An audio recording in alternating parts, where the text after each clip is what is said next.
is the story of a young woman who killed the other woman in her husband's life. The judges spared her life imprisonment on grounds that she gave birth while behind bars. KTN's crime and investigative reporter Dennis Ansarego has more.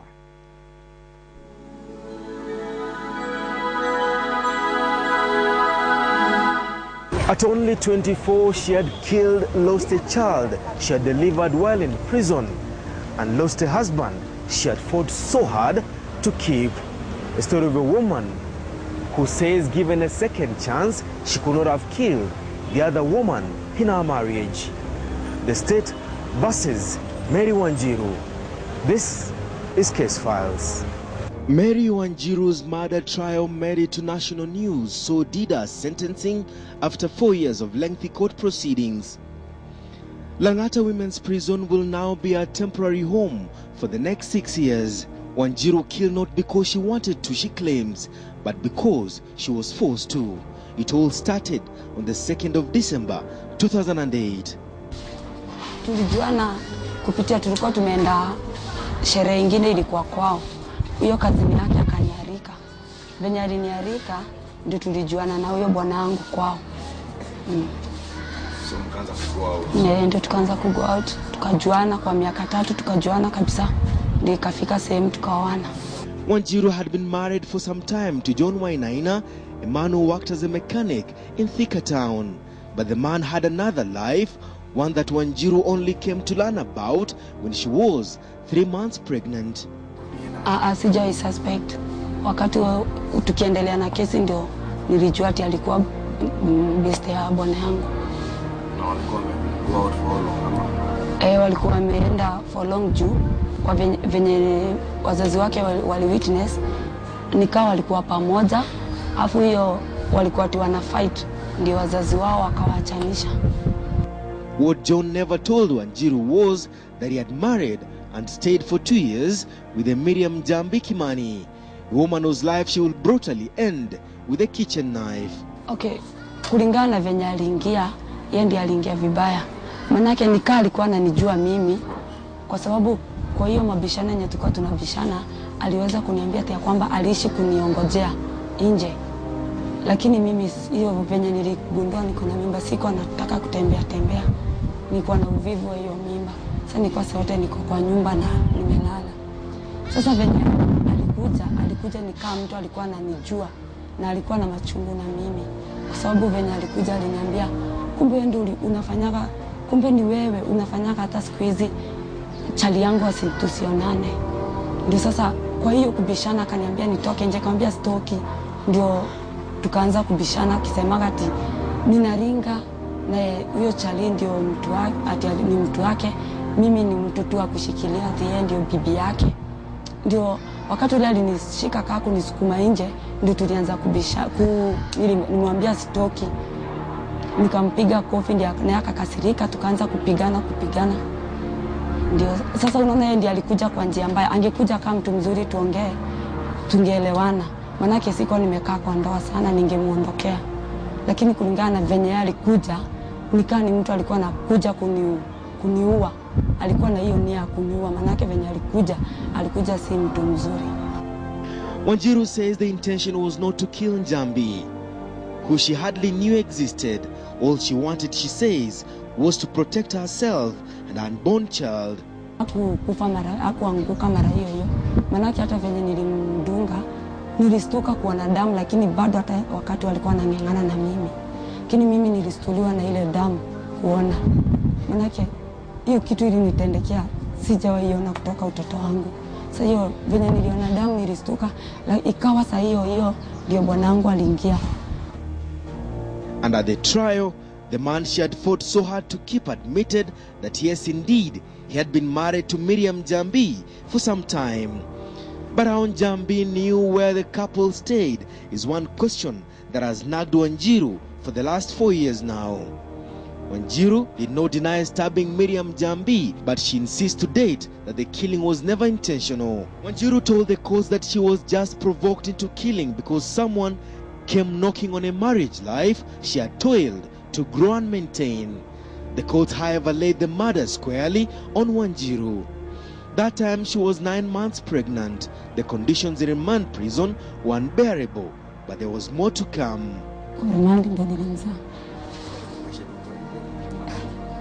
Kwa ngumu sana.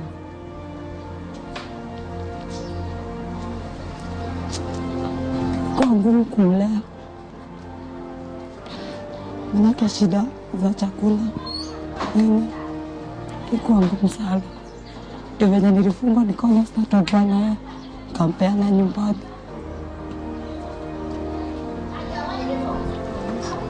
Sana. Kami sana, lakini ingebidi manake nikienda kazi siwezi mwacha. Maana anakuwa na shida ya kukula chakula.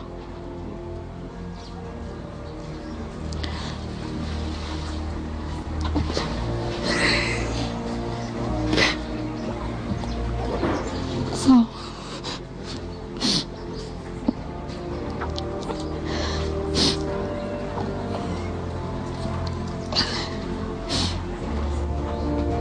ikuwa ngumu manake hata babake hakuwa na kama.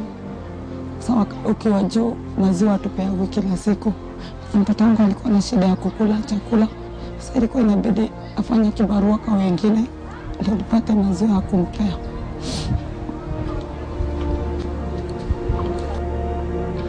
The husband went a step further. He became a state witness and testified against the very woman he claimed to have loved. The woman who had killed to keep him as a husband. Alikuja akasema ati ya kwamba venye aliingia ati aliniona nikimdunga.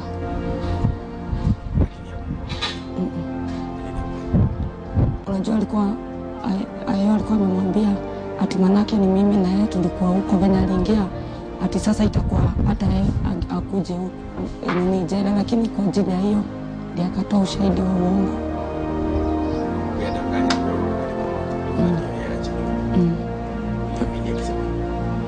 Alisema nilishangaa manake sikuwa na imagine ni uongo kitu ya uongo. After 4 years behind bars, a young daughter by her side, the High Court concluded what was arguably one of the most compelling crime or passion trials. The verdict, guilty as charged. The courts placed her at the scene of the December murder.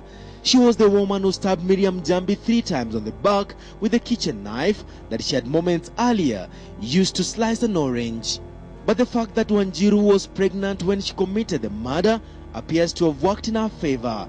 A medical doctor in his evidence told the court, when a lady is pregnant, she undergoes both physical and mental changes. She becomes anxious and fearful about the pregnancy. The fear is that of the unknown, and it's influenced by the woman's hormonal changes. At that stage, the lady can be moody and irritable. She may behave irrationally due to the upsurge in hormonal changes. Even if a woman who is pregnant could behave irrationally due to her hormonal changes, there is absolutely nothing to suggest that the pregnancy of the accused did cause her to behave irrationally. As the doctor conceded, pregnancy does not predispose a woman to commit criminal offenses.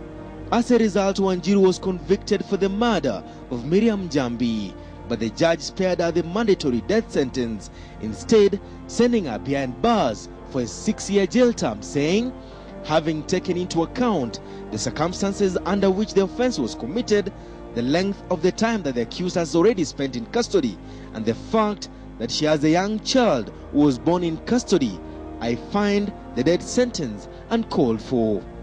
Looking back, Wanjiru says she wishes she had just walked away, since killing a fellow human being, she says, was the last thing on her mind. Hapana. Hata wakati huo ni venye huyo alikuja hivyo, singempigania, angekuja kwa njia mzuri anieleze. Mimi kutoka tu ningetoka.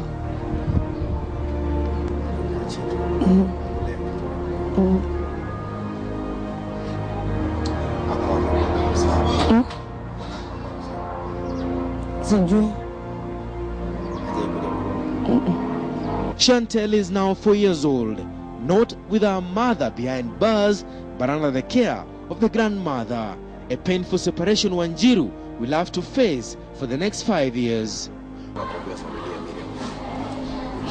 Mchenye naweza taka kuambia wanisamehe.